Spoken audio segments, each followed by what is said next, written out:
It is Thursday, January 22nd, and you are watching the Sick Podcast. Trust the process. Folks, today, as we've discussed previously, okay, we like to hear from you all in the chat, and we encourage you all to send in your topic suggestions. So we're going to take one today. I'm not going to tell you which one yet. That's going to be a fun discussion. Later on, Snake, you and I wanted to do this exercise here. We're going to talk about which recent draft had the best top 5 picks. Afterwards, we're going to get to Snake's hot take, and we've got 2 mailbag questions in the queue. It's going to be a fun show, and it all starts right here, right now. Turn up your volume. Because you're about to listen to The Sick Podcast. Trust the process. The sickest NHL prospect podcast with Snake and Shayne. With the 5th overall selection in the 2024 NHL Draft, the Montreal Canadiens are proud to select Ivan Demidov. It's gonna be sick. That's right, producer Shayne here, joined as always by my counterpart, Simon the Snake Boisvert. Snake, how are we feeling today? Great. Fantastic. Excellent. That's what we like to hear. What we like to hear. Yeah, it's going to be a good show, folks. I'm telling you, we're bringing the energy. We're both hyped for this discussion. And it's one that hasn't gotten enough of a discussion, okay? We're talking fourth line today, okay? Fourth liners, what makes a good fourth liner. And to do all of that, we're going to need the help of one of our listeners. Let's bring up the suggestion if we can. Now, this listener is asking us to examine the fourth lines of NHL teams in the 2025-26 season and where those players were drafted. The common theme among them is a lot of players that some people, whether they were right or wrong, believed had top 6 forward potential. Not that many players like a Florian Xhekaj or a Ben Merrill who were drafted in the hopes of eventually becoming a bottom 6 player. There are, however, many Joe Velenos and Ryan Palings than there are of Florian Xhekaj. So, Snake, we're going to take the suggestion and we're going to go in depth and talk about fourth lines because you know what? It is an important part of a team. That fourth line, although they play limited minutes, they can make a difference ultimately in the result of a game. So, where do you want to start with all of this? Yeah, especially in the playoffs. Yeah. I've noticed that there are a lot of fourth liners who sometimes explode in the playoffs and they get very noticed. Some of them happen to get big contracts afterwards, big contracts that some teams regret giving out. Yeah. But what I did is that I didn't go through all 32 teams, but I spot checked a few teams. And what I realized, because don't forget also that fourth liners don't necessarily stay together all year. There are injuries that make a fourth liner become a third liner. And there are also call-ups. There are players who underperform.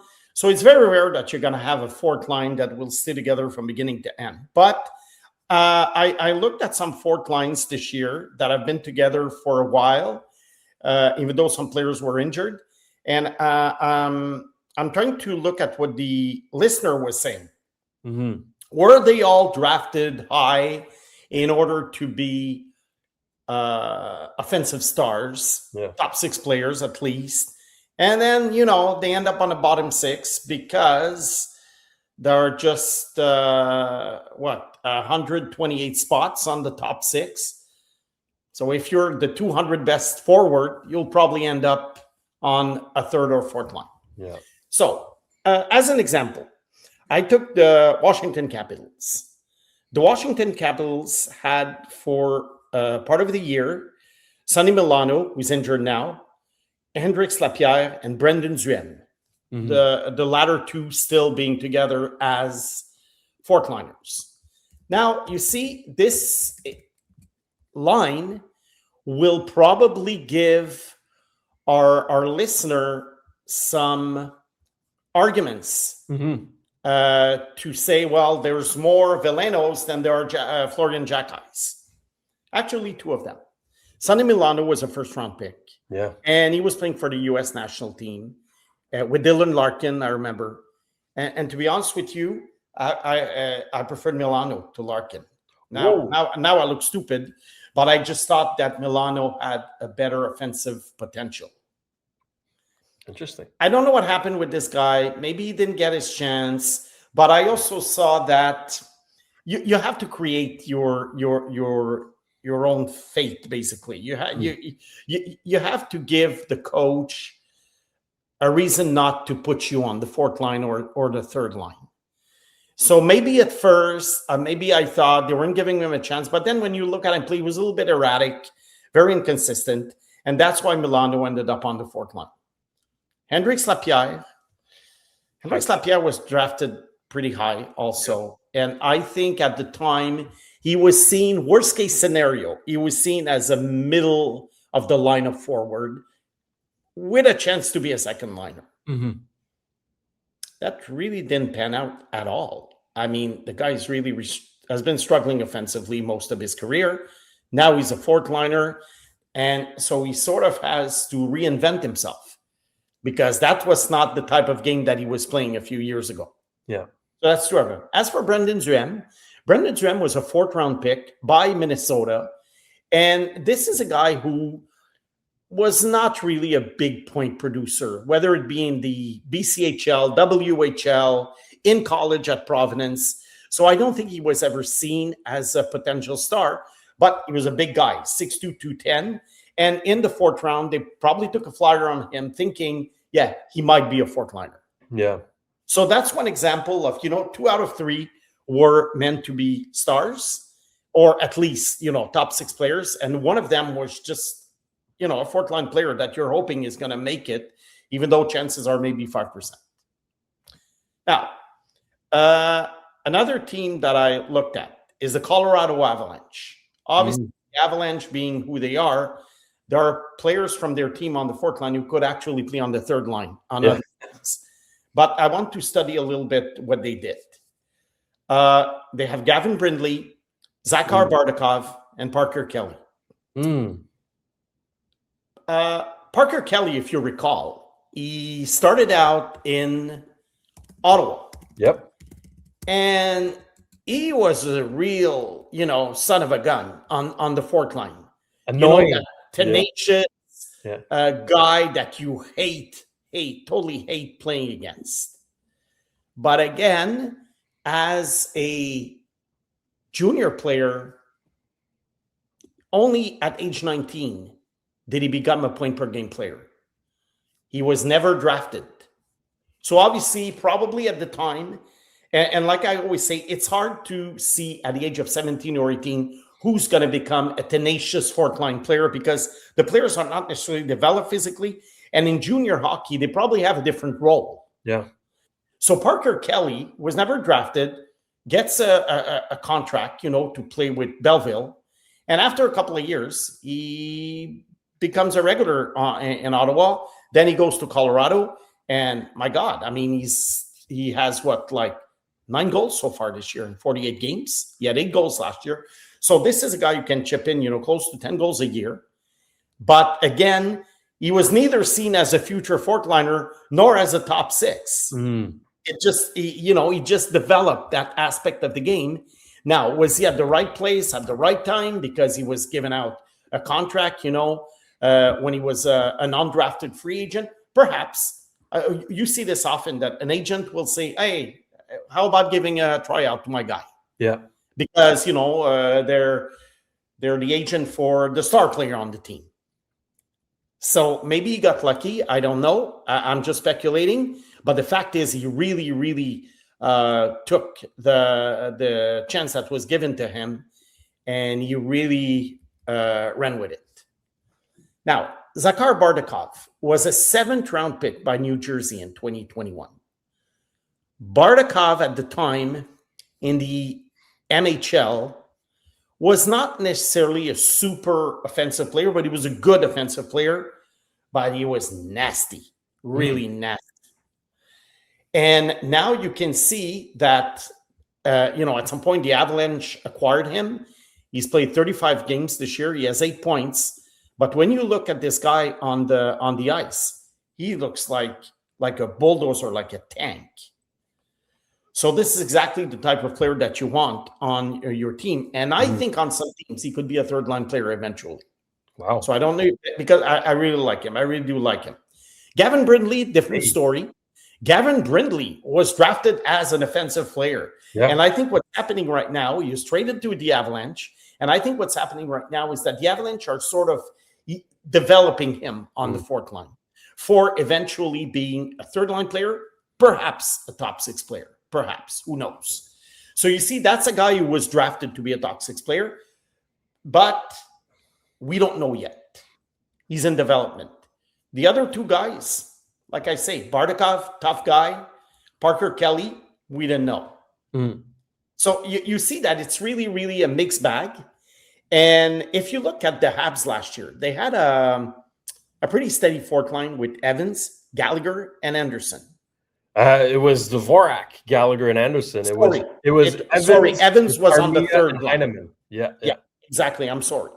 Now, if you look at these guys, Gallagher, the only reason why he was on the fourth line was because he's at the tail end of his career. Was he drafted to be a top 6? I don't know. He was a 5th-round pick, but at least he was a goal scorer. So he was drafted for his scoring abilities, and he did deliver. Yeah. As a top 6 guy. So he's older, so it's easier now to make not the projection, but to make the analysis. So this guy became a fourth liner just because he's at the tail end of his career. Dvorak was drafted to be, I don't know if he's drafted to be a top 6, but he was drafted at least to be a top 9 player. Yeah. He scored a lot of points in the Ontario Hockey League. Okay, mind you, he had great line mates, but the idea is that he was also drafted to be an offensive player. Now he's carved the niche for himself as a PK guy, can chip in a few goals. Yeah. Signed a great contract in Philadelphia. Good for him. He's the first-line center there. I know. I mean, there's other reason. We're going to discuss it later because there's a question about the Flyers. But look, I think Dvorak was a very useful player for the Habs last year. He was at first he was considered a disappointment by some fans because he was traded for Kotkaniemi, not for Kotkaniemi, but he was traded for the pick that they got for Kotkaniemi. Yep. So it was almost like Kotkaniemi for the Dvorak. They spent a 1st-round pick. You know what? They spent a late 1st-round pick. I'm not going to blame Bergevin for making that trade. At least he got an NHL player out of it, and the Habs chose not to re-sign him. I can understand. $5 million for 5 years. That was a lot of money for that type of player. But look, he was good. Josh Henderson now. Josh Henderson had a pretty interesting career, if I may say, in the sense that this is a guy who was always big and fast, but with very, very little vision or hockey sense. The type of guy who goes up and down and up and down and up and down, doesn't really see around him what's happening. He was a 4th-round pick. Now, when he was playing for the London Knights, I can't say he was I can't say he was an offensive star, but he was on a really, really loaded team that won the championship twice. Yeah. So with the London Knights, it's hard to tell because unless you're a superstar, I think there are some guys on the London Knights who could play on the first line for many other junior teams on certain years, like last year, for instance. But why was he drafted 95th overall? Well, the combination of speed and size was kind of appealing the way it was, for other players like Brendan Duhem, let's say. You look at the size and you're thinking, okay, let's take a flyer on this guy. It's a 4th-round pick. Maybe he will, maybe he won't make it. And he made it very quickly to the NHL. He spent very little time in the American Hockey League. And by the age of 21, 22, he was a regular. And he had seasons of 17 goals, 19 goals, and 27 goals in Columbus, which is when I think at the time his value was so high. Yeah. He was almost seen as a Tom Wilson. Yeah. Mm-hmm. because this is the big guy who scores 27 goals. Problem is, the year after, he had 1 goal in 26 games. That's when he ended up with the Habs. And with the Habs, 17 goals, 19 goals, 21 goals, 9 goals, 15 goals, and 11 this year. Mm-hmm. Now, is he your typical fourth liner? I don't think so. I think it's kind of a luxury when you have a Josh Anderson on a fourth line. Definitely. Now, is he the ideal third line guy? Don't know, but for sure he's much better than a fourth liner, the regular fourth liner, because he can actually score. He can chip in. Mm-hmm. So again, how did he end up there? Well, probably the depth of the Canadians on the wing. And he wasn't a fourth liner. He wasn't always a fourth liner with the Habs. And he still gets a lot of ice time for a fourth liner. Yeah. So you see, that's another that was another type of fourth line that was kind of like differently built. So the list goes on and on and on. I could go on with lots of teams, but I think you get the idea. Mm-hmm. It's a mix of both. And I, just like the listener, thought that there were a lot of first-round picks, a la Veleno, on the fourth line. And I realized that there are not that many. There are some, but there aren't that many. So it was a good exercise for me to go through this, because I had the same impression as our friend over there. And I would say there's not as many as we think.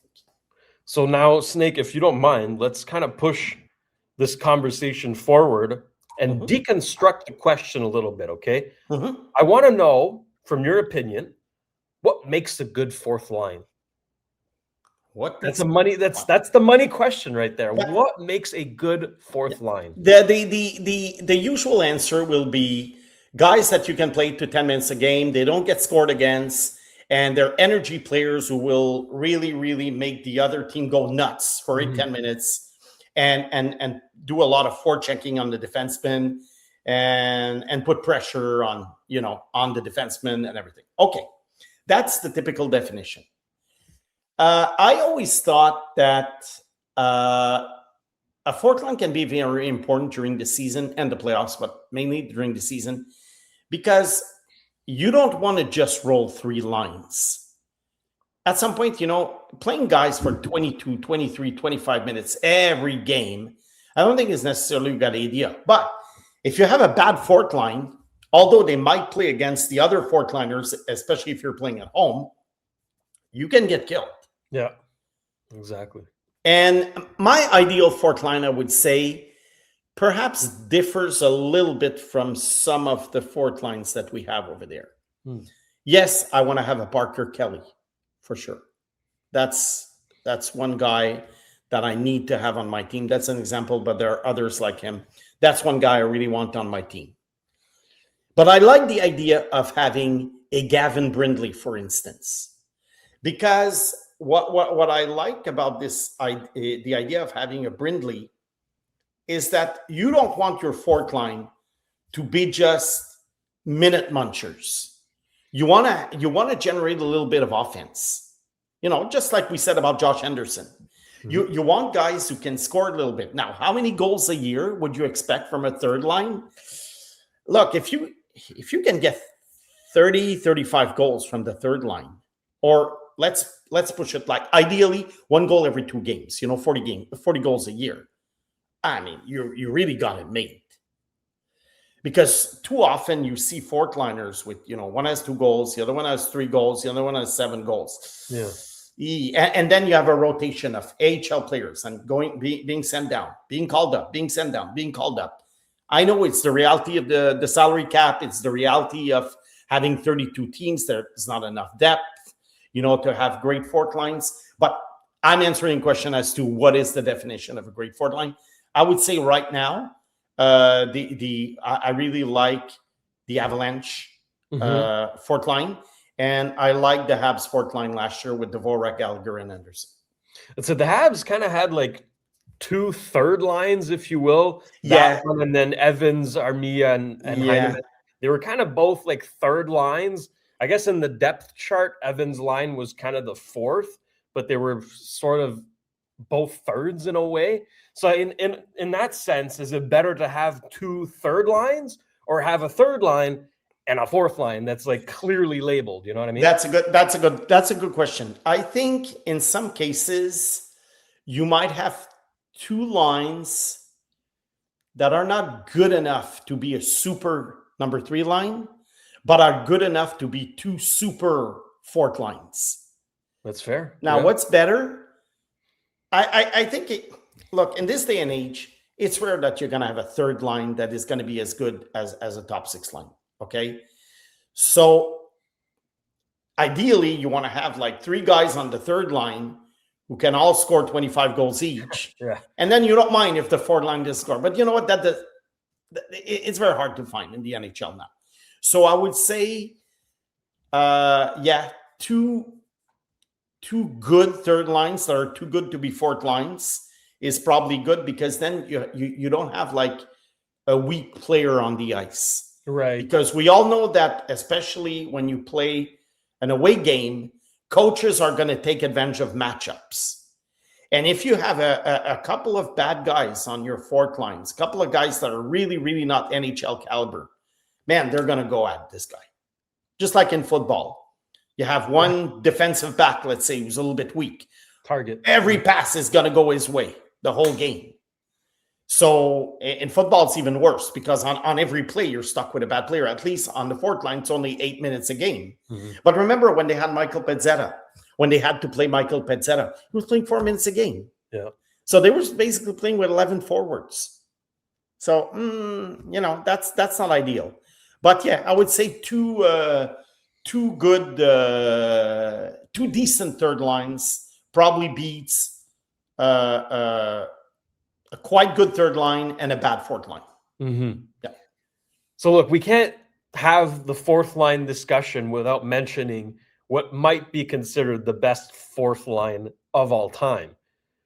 We're going to the New York Islanders here, and we're looking at Matt Martin, Casey Cizikas, and Cal Clutterbuck, who played together for seemingly forever. It's like every year that was the fourth line, and it wasn't changing. And they were effective. There was a reason why they stuck together. But again, we take the listener's suggestion here.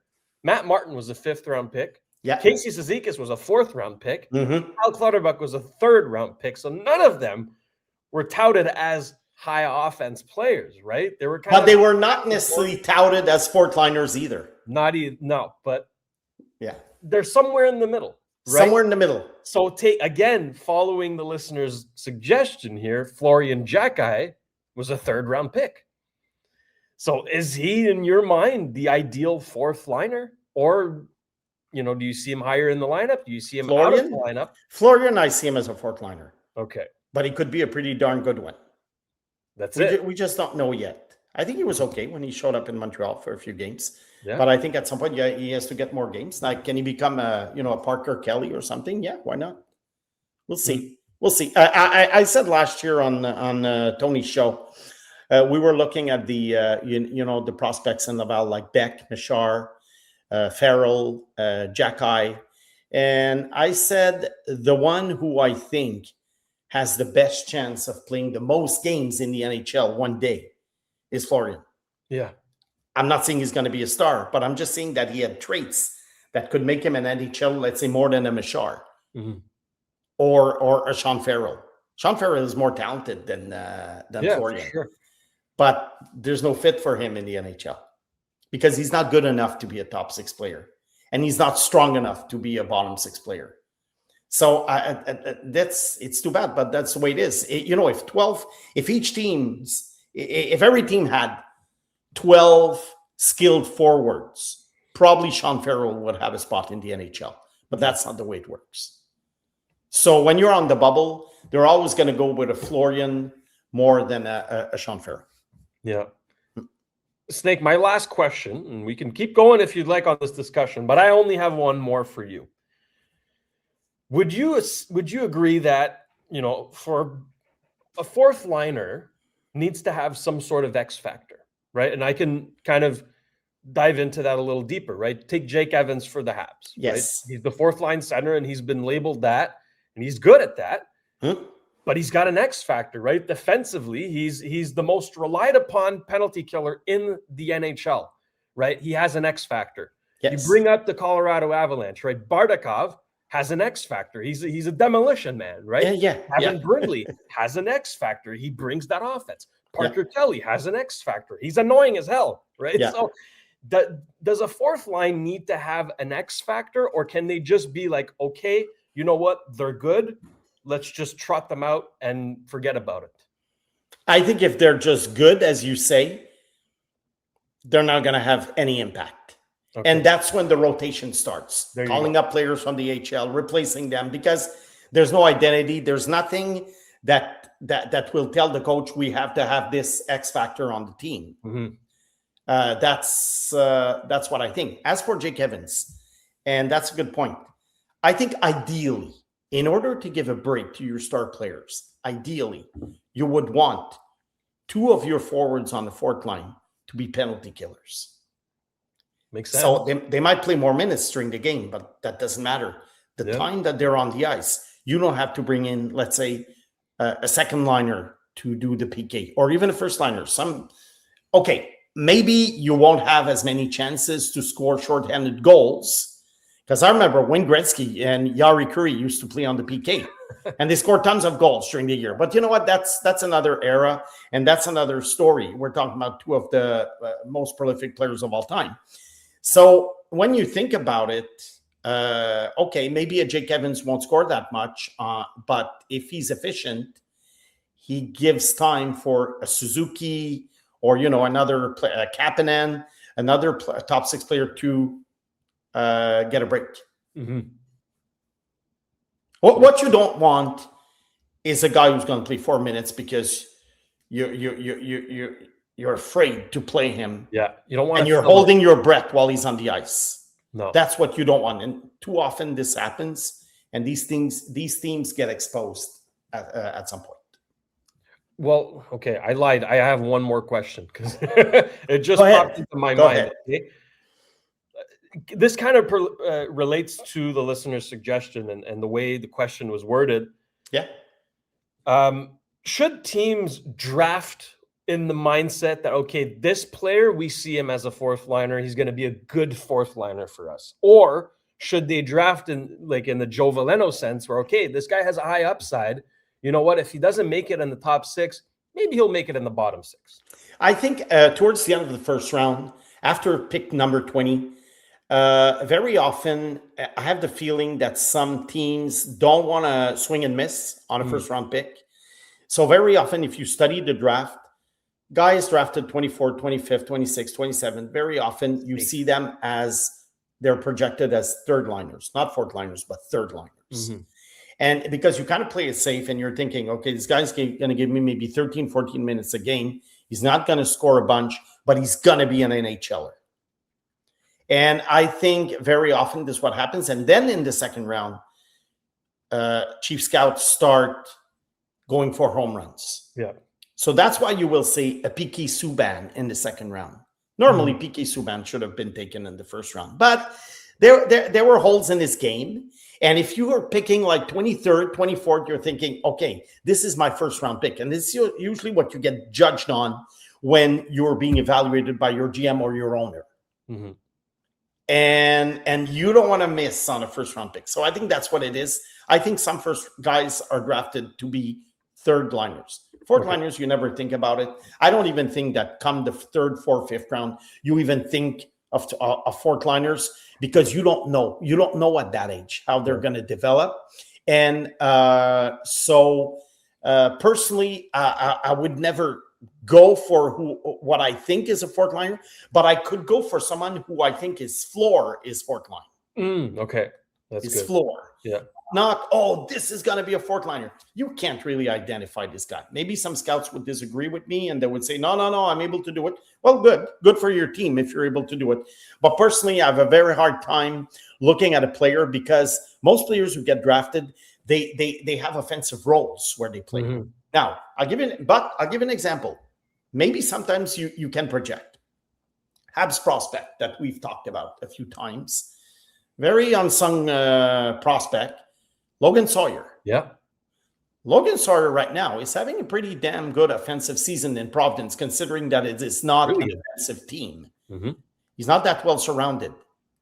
But when you look at the Habs depth chart and you look at his skill set, that's a guy now, after a couple of years in college, that you can say, yeah, that could be a good fourth liner for the Habs. Absolutely. But when he was 17, could we say he's going to be a good fourth liner? I don't think so. I needed at least 1 year in college and seeing him, live in person and trying to see, the Habs depth chart and what they need, what they might need to, that could be a good fourth liner. But at the age of 17, I had no clue who Logan Sawyer was going to be. I'd seen the guy, but at that age, especially in the States, they play in lower caliber and they dominate.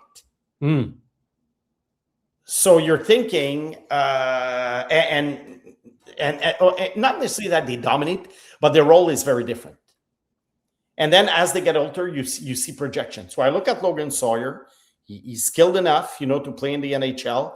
Now, does he have like the hockey sense, the grit and everything? Yeah, I would say so.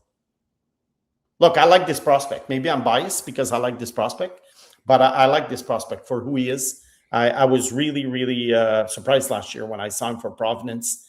And I was impressed for a fourth-round pick. Well, whereas a guy, just to conclude, LJ Mooney, you don't draft him to be a fourth liner. No, that's it. Not at all. Can he end up being a fourth liner? I don't know. Could he be a fourth liner with two Parker Kellys? Maybe. But to me, LJ Mooney, I see him more as a third liner or an American Hockey League player. That's it. Kind of like a Sean Farrell in a sense, right? Like, yeah. But he's more advanced at the same age than Sean Farrell was. Right. But I see what you mean. Not a big guy, offensively gifted. But I just think that Mooney is ahead of Sean Farrell at the same age. So we'll see. I think Mooney at some point probably could be a trade chip. Yeah, that's it. Well, yeah.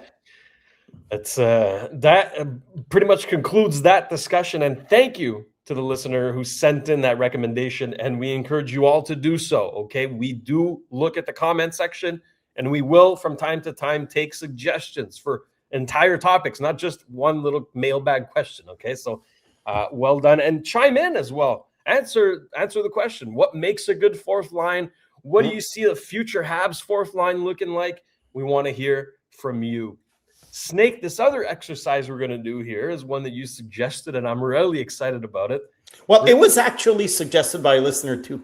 Oh, okay. We didn't bring up the question. I was going to give you credit here, but you know what? No, I'm not taking credit. You're humble enough to deflect. It was a listener suggestion. Yeah, We're gonna break it down right now. Yeah. The best top 5 draft picks of the last 6 drafts or 5 drafts. Well, 5 drafts, 21 to 25. That's the ones that I chose. Yeah. So just looking at the top 5 now, and this is a really interesting exercise. So first off, we got to find out who the names are for those who have forgotten. 2021 was a forgettable year. Okay, it was not great. And spoiler alert, it might be the worst one of the ones we're going to look at. First was Owen Power. Second, Matty Beniers. Third, Mason McTavish. Fourth, Luke Hughes. And fifth was Kent Johnson. Yeah, mind you, some other players from the draft might end up being in the top 5 when we redraft the whole thing in 10 years. Yeah. But we're going to go with what the NHL considered the top 5 players at the time. Now, that was the COVID season. Some guys didn't play at all. Some guys played just, I think this isn't the year that Wyatt Johnston was drafted, much later. Yeah. So, and this guy's going to end up in the top 5 in a redraft. So when you look at these guys, I had Luke Hughes at number 1. I didn't think Luke Hughes was as good as Quinn, but I think he was the best of a very so-so bunch. And he was drafted 4th overall. I think so far he's been fine, but he hasn't been a star yet. Owen Power was probably the most NHL-ready player because he was 6'6". He was a late birthday. He played in Michigan. Again, he got a big contract, but I'm not crazy about Power. I've never really been a big fan of his. Matthew Beniers, he was considered a safe pick in the sense that we knew he was going to be a top 6 player. We knew he was going to do a good job in the NHL, but not many people saw him as an 80 or 90 point producer. Well, that's exactly what happened. He's a fine player, but the fact that right now he's the number one center in Seattle says a lot about the state of the Kraken. But the Kraken drafted good centermen also. They have Berkeley Catton, probably was going to take over as the 1C one day. They also have Jake O'Brien that they drafted this year. And another player that we're going to talk about in 2022. Mason McTavish, number 3. I was surprised he was drafted number 3. I saw a good offensive potential, but not great. I think he lacks a little bit of offensive skills to be a really, really impactful top 6 player, but he's better than a third liner. So probably a third liner on a championship team, a second liner on a good team, but at least they have Leo Carlson as the 1C. So that kind of compensates. And Ken Johnson, he was probably the most gifted player in the 2021 draft.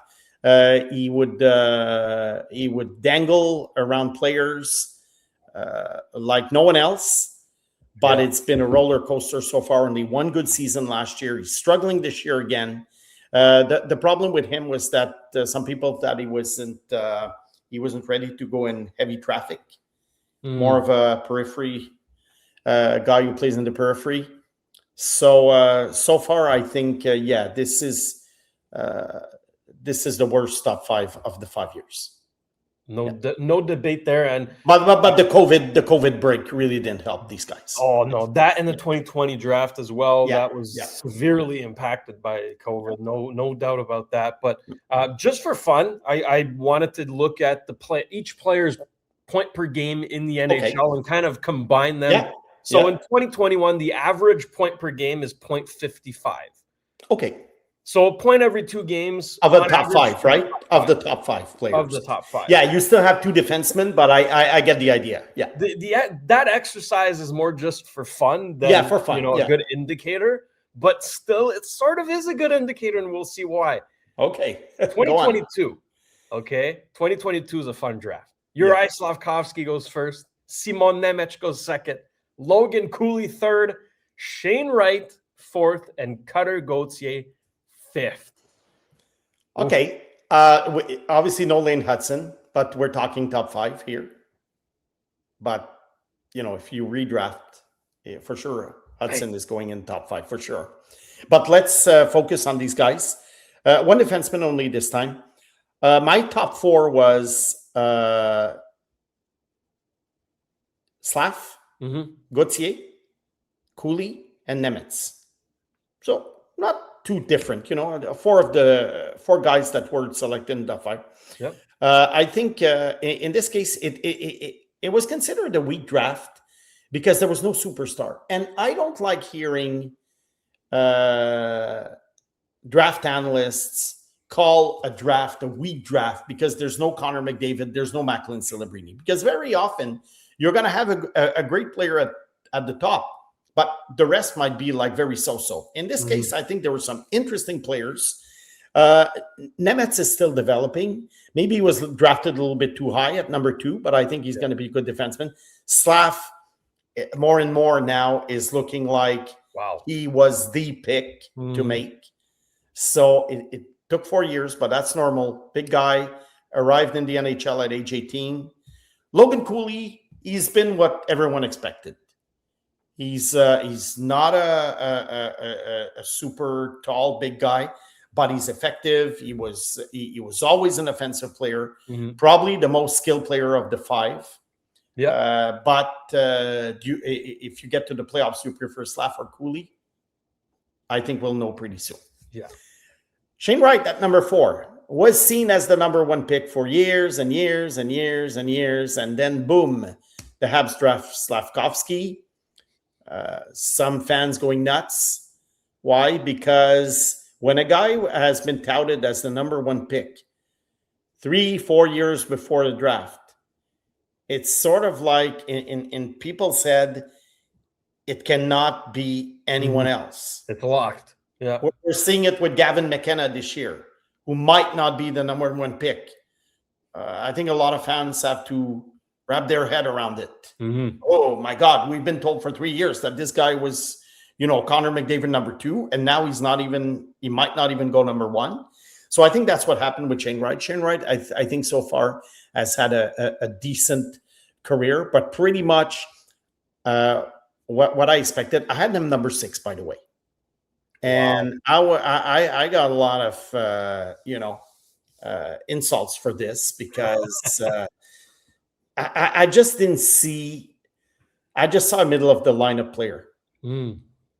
I didn't see the X factor in his game, but I think he's been good so far. He's been fine. He's been pretty much what I expected, actually. Yeah. But if you do a redraft, I think he's going to go much lower. And Seattle is now apparently open to trading him, as rumors have. Yeah, because we mentioned it. They have 3 centermen coming up, and I don't think any of these guys can move to the wing. Perhaps Beniers, but certainly not O'Brien or Catton. No. They're not wingers. So do you keep him as a third liner, or do you trade him while his value, could still be good? I think it's I think if you see him as a good third liner, it's a good trade to make, but obviously you don't trade a top 5 pick for him anymore. No. Cutter Gauthier, number 5. I had him number 2. He's becoming exactly what I thought he was. It's a big guy who scores. I gave him the edge over Cooley at the time because of the physical aspect of it. And I really, really, really love Cutter Gauthier. So I would say a pretty decent top 5, contrary to what people thought. What's your point per game now for these dudes? I'll hold that one for now.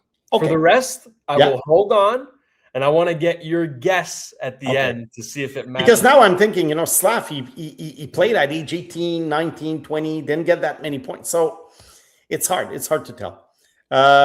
Number 2023 now. Wow. A lot of Connor Bedard, Leo Carlson, Adam Fenty, Will Smith, David Ronbacher. Yeah.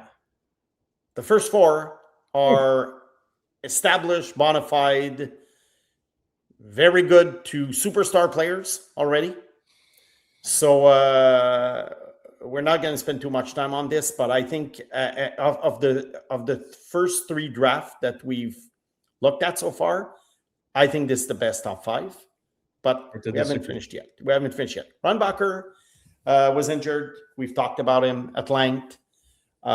He's I still have I'm still confident he can be a top 4 defenseman, and there's less pressure on him since the Habs have Lane Hudson, Noah Dobson.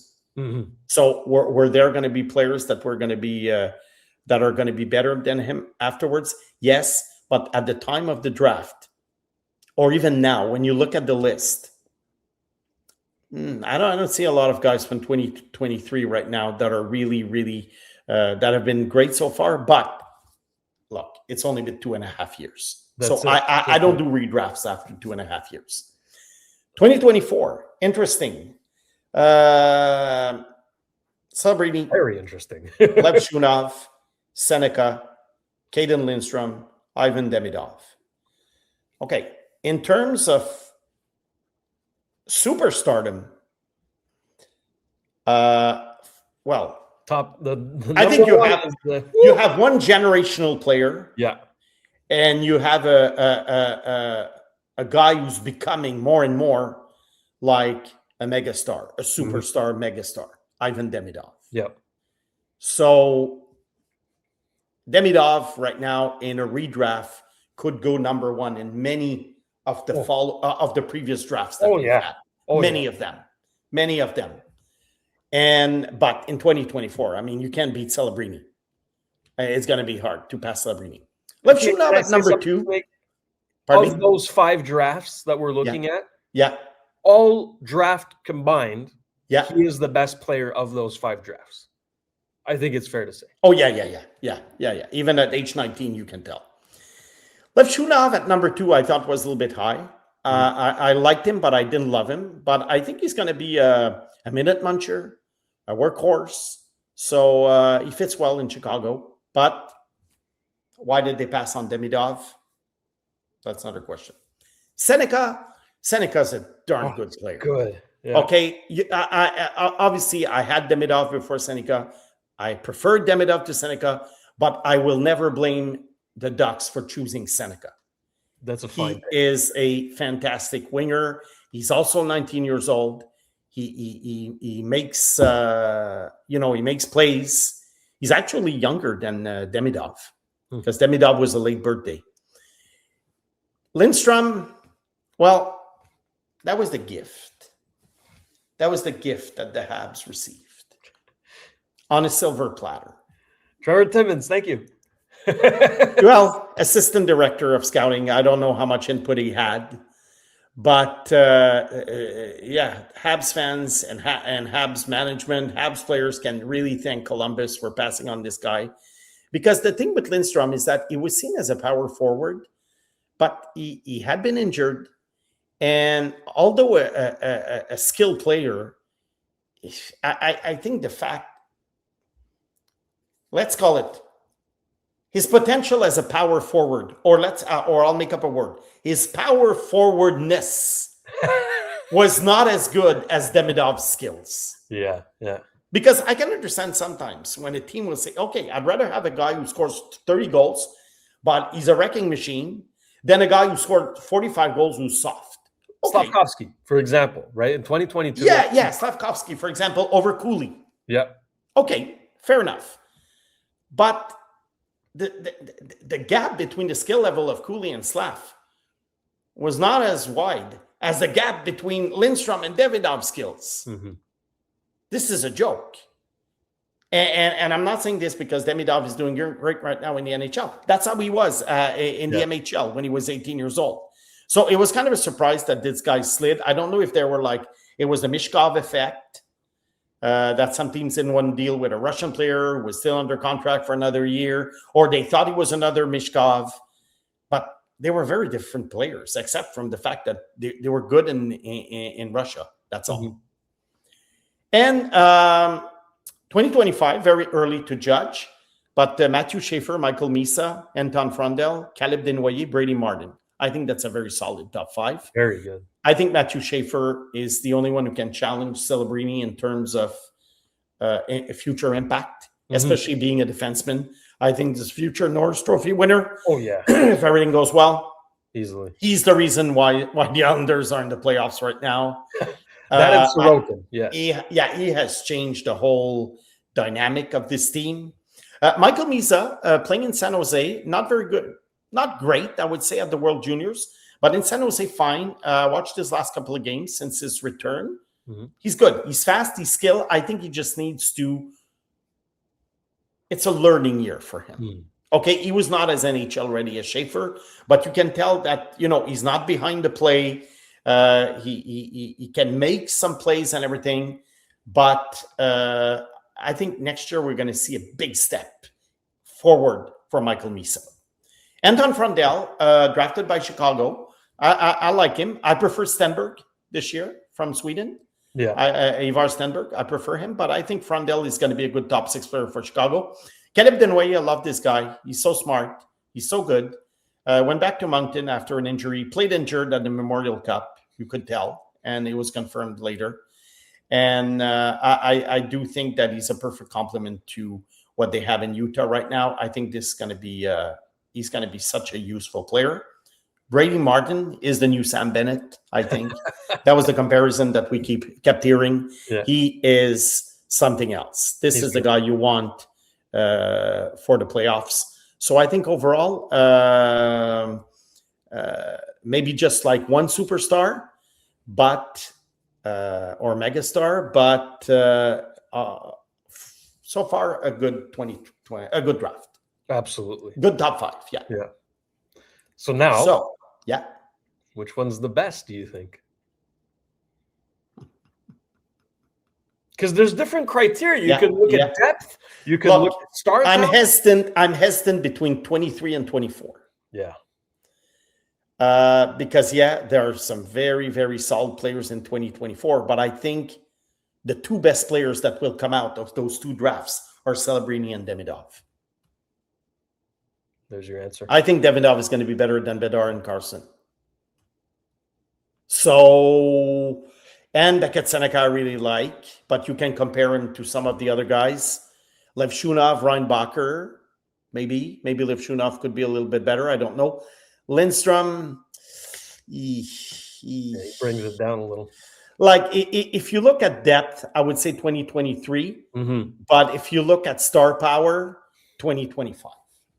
Sorry, 2024. 2024. Yeah. I think that's the right answer. 2024 actually has the highest point per game average of all those drafts at 0.64. Wow. And that is factoring Caden Lindstrom's 0. Okay. So I factored in David Reinbacher's 0 for 20. Oh my God. Okay. They're at 0.59, so they're second. 2022 is at 0.56. So again, sort of in the same range, but Macklin Celebrini is 1.13 points per game in his career. He is the only one over a point per game. Bedard is close at 95, at 0.95. Demidov is very close at 0.87, but it's Celebrini and then it's the rest, really. He's in a class of its own. Cool. It's unreal. So yeah, that is the exercise. It's fun, and I guess we're gonna be able to do the same with the 2026 draft next year. Yeah. For now, this is what we're at. Before we move along, Snake, I think it's a perfect opportunity for me to tell everybody about our partners here at the Sick Podcast, and I want to start off with a big thank you to Cheapest T-shirts. If you're looking for the cheapest prices on wholesale apparel in Canada, you will find them at cheapesttshirts.ca. They're proudly Canadian and trusted by thousands of customers from coast to coast. They deliver unbeatable value every day. You'll always get the cheapest prices, plus same-day shipping and even next-day delivery, so your order arrives fast. Cheapesttshirts.ca is the go-to source for teams, businesses, events, apparel printing companies, and resellers. And it's also perfect for individual shoppers who just want the best deals on everyday apparel. Plus, you can enjoy free shipping on larger orders and a simple, easy-to-use website that makes online ordering a breeze. Get the cheapest deals in Canada today at cheapesttshirts.ca. And of course, a big thank you to our partner, Betway. Don't select the bus with Betway and get a deposit matchup bonus up to $300 on your first deposit. You can scan the QR code on the screen or click on the link in the details section to create an account and redeem your welcome offer. The offer is only available for new customers. Terms and conditions apply. The offer is not available in Ontario, and you must be 18 years or older. Please play responsibly. As I teased at the top of the show, it's time for Snake's Hot Take.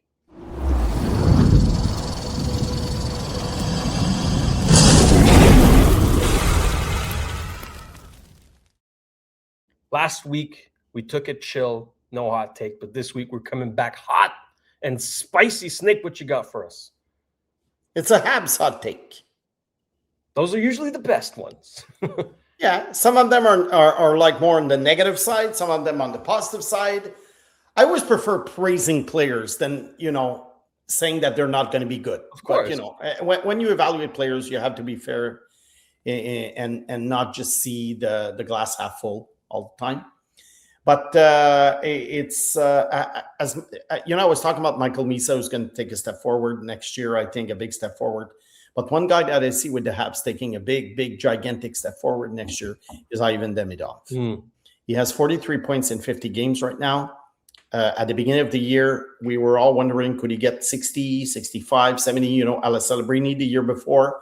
So that was pretty much the objective. And now the question is, what is he going to do next year? So personally, it's very hard to crack the top 10 because, we have the McDavids and the Kucherovs and the McKinnons and all these fixtures, if I may say, in the top 10. But I think next year, Ivan Demidov will be a top 10 scorer in the NHL. Wow. That's my hot take. I like it a lot. Now, again, it also depends on who he's playing with, Snake, okay? Because look, with all due respect to Oliver Kapanen, he's a fantastic goal scorer, as he's proved, not quite a playmaker, okay? Do you think that if he's still on the same line that he is now today, he can achieve that? I think yes. All he needs is like he needs obviously PP1 time. Yes. Being on the first power play unit. I think if it stays as it is, but I don't necessarily think it's going to stay as it is. A lot of people this year thought that Suzuki, Caulfield, Stavkovsky was going to be, well, we thought for like 2-3 years that this line was going to be together for 10 years, and they haven't. So who knows what's going to change next year. But I think as Demidov gets better and better, St. Louis is going to give him the best possible ice time to get all these points. So I know a lot of people think it's going to happen soon, but I think it's going to happen next year. And let's not forget, there's a certain Michael Hage that will likely be making his way to Montreal next year. Who knows if they play on the line together? Time will tell. But hey, we'll see. We'll see. It's a big step. Yeah. For it's going to be a big step for Michael Hage, but we'll see. Could be fun. I like that hot take a lot, and I'm going to buy some stocks in it. I'm on board with that. Absolutely. Ivan Demidov is everything and more that we expected. Truly a superstar. Like, I think we can confidently say that he's incredible. And what a Calder race this year. Demidov, Schaefer, as predicted. I think everybody expected that, but wow, like it's going to come down to the wire. Those two are putting on a show, let me tell you. Okay, and with that, well, I mean, obviously, I'm inviting you all to chime in on Snake's hot take. If you think he's going to be top 5 next year, you can say that as well. We welcome all hot takes on the Trust the Process, but we want to hear from you. And speaking of, it's time for the mailbag.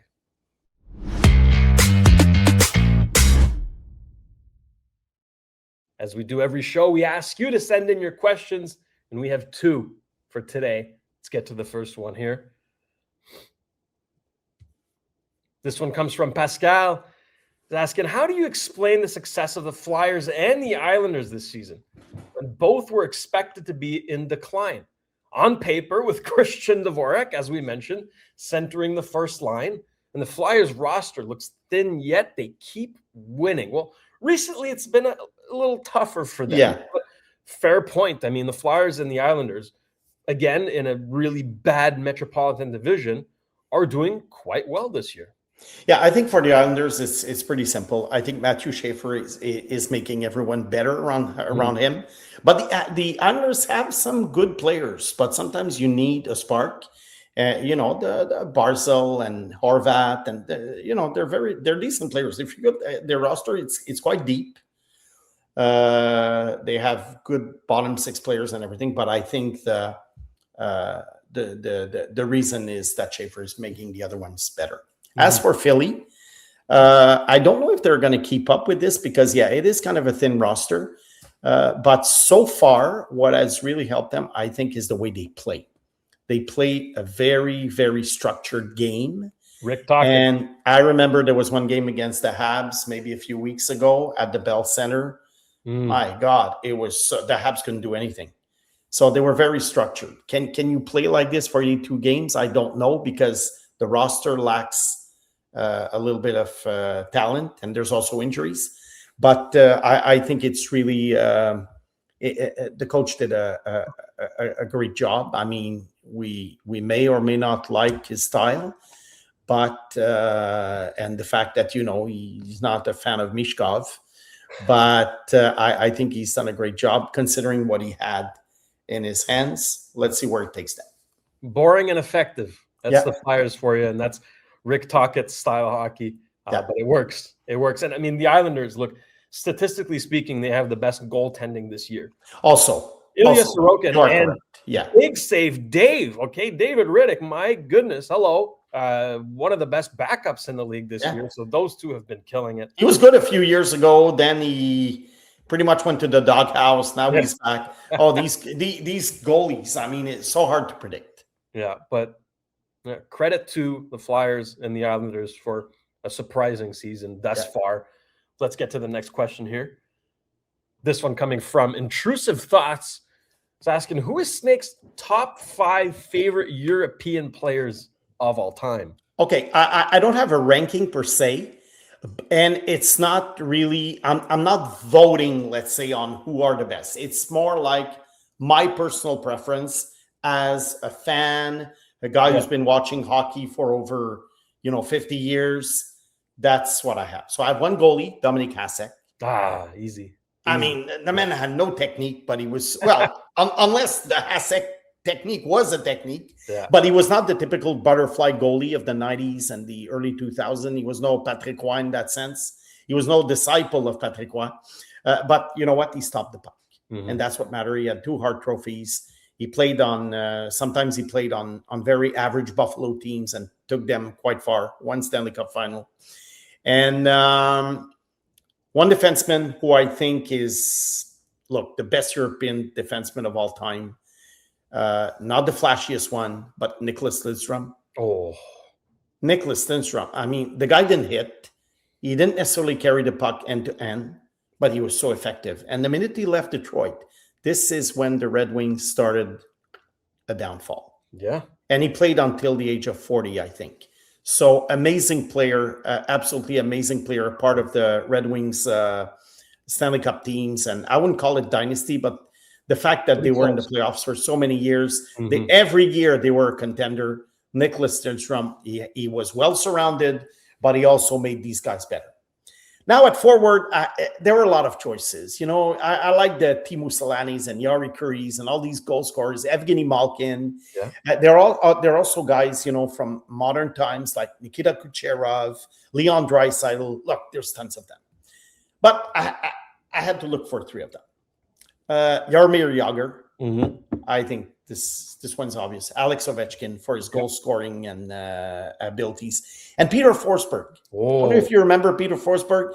He was. I started watching on the tail end of his career when he was injured a lot, but he was a gritty, skilled player. Alec Crosby, maybe. Yeah. Okay, I think Crosby's better, but. The point is, for those who haven't seen him play, it was a little bit the same style. He did the job of a first liner and the job of a fourth liner. He was amazing. And honorable mention to a guy that you might have never heard of because he never played in the NHL. Valery Harlamov. Ooh. Do you remember the name? If you look at the 1972 Super Series, he was the most skilled Russian player of the 70s. Really? He played against the Habs on that famous game on December 31st, 1975 that you can see on YouTube. And the problem with the 72 series is that Bobby Clark, you might remember the name because he was a GM in the league, slashed him and broke his ankle. And it was pretty much done, on purpose because it was a way to eliminate a guy from the other team. And Valery Harlamov, had he played in the NHL, I think he would have probably been the second best player after Guy Lafleur back in the day. Wow. Okay. Yeah. Number 17, Valery Harlamov. His career was cut short in 1981 because, unfortunately, of a car accident, and he died. So look him up, Valery Harlamov, highlights. You're gonna see a very special player who would have been a star had there not been, the restrictions that there were back in the day in the former Soviet Union. Yeah, and if I may, I'll add one more honorable mention. I know it's go on. For my time, Pavel Datsyuk was, just pure entertainment. This guy, you put on the highlight tape. It was amazing. Come on, it's incredible. Another Pavel Bure. Oh, yeah. The Russian Rocket. I don't know if you remember him. Of course. Russian Rocket. He was so spectacular. I mean, he was like McDavid, basically. McDavid is more rounded, but to be able to make plays at a high speed, only Pavel Bure could challenge McDavid in that sense. There were so many of them. Yeah. I mean, I just chose 6, but I could have given you 20, honestly. I saw a rumor, and then look, I don't know the validity of it, but it made me laugh, so I'm going to tell it anyways, that Pavel Bure took this Russian supermodel on a date and went back to his place, and instead of, doing what people do on a date, he turned on the TV and put on his highlight tape for her to watch. I hope that... I had never heard that rumor. And with that, we're going to conclude today's show. So are you suggest that next time I have a date, I turn on our podcast for the girlfriend to watch? Listen, I don't know what happened after the highlight tape. All right, I can just, I don't know if it worked or not, but I guess it's a technique that unorthodox, but hey, it could work. Yeah. That's going to do it for us today. Snake, anything else to add before we get out? Very fun show. We'll see you guys Monday. Absolutely. And if you want more of Snake, you can always tune in to Mathias et le Serpent on KO Sports. And you made a special appearance on La Poire et le Fromage. Huh? Yes, I did. That was a good one. I watched part of it. It's excellent. Do go check that out. And again, we'll be back on Monday to talk Habs prospect, Rocket, whatever it may be. Whatever happens this weekend, we're going to talk about it on Monday. So make sure you're subscribed. Turn on the notification bell. Join in the chat, okay? We answer your questions. We take topic suggestions. Feel free to talk to us, and we talk back. That's it for us today. For Simon the Snake Boisvert, I'm producer Shayne. Thank you to producer Jimmy back at Master Control. This has been another edition of the Sick Podcast. Trust the process. We'll see you Monday. And that's a wrap. Hope you don't miss us too much until next time. Follow the Sick Podcast, Trust the Process on YouTube, Instagram, Facebook, Google Play, and Apple Podcasts.